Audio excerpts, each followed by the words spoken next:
Women in Baden got to vote for the very first time, and 9 of them won seats that same day. The year was 1919, in the German state of Baden, right after the First World War. For the first time ever, every man and woman over 20 could cast a ballot. When the votes were counted, 9 women had been elected straight into the state legislature. Among them was the famous sociologist Marianne Weber, from voter to lawmaker in a single election. A law wanted a woman's word to count as only half a man's in court.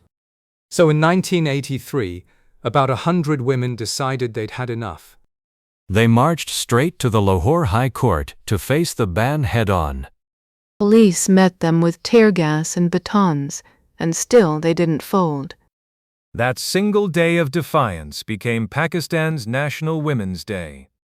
Every February 12th, the country remembers the 100 who refused to be counted as half. A hotshot lawyer threw away his legal career to blog about restaurants.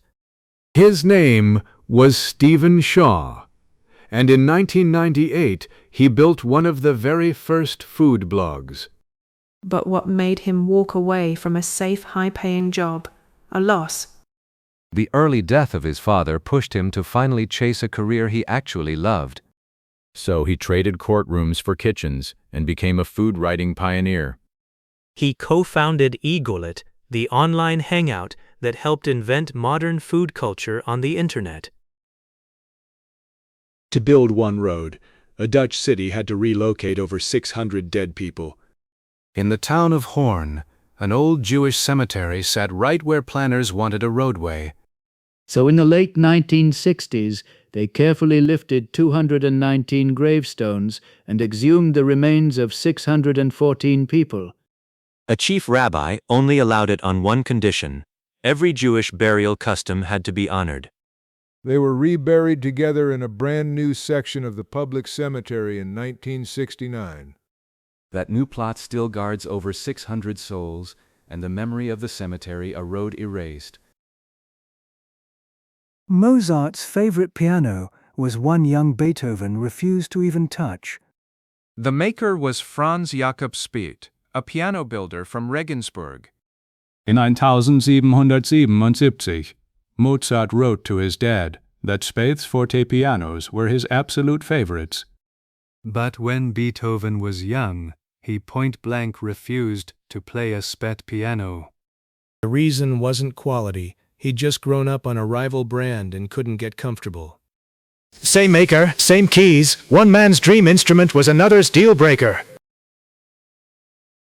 One Alaskan volcano may have flung people all the way to the American Southwest. Around the year 850, Mount Churchill blew its top in one of North America's most violent eruptions.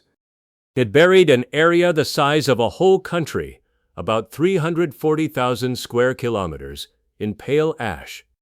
Incredibly, specks of that same ash have been found in Europe, roughly 7,000 kilometers away. The ash fall was so ruinous that whole communities are thought to have packed up and headed south. Some scientists think their long journey helped shape the peoples of the American Southwest.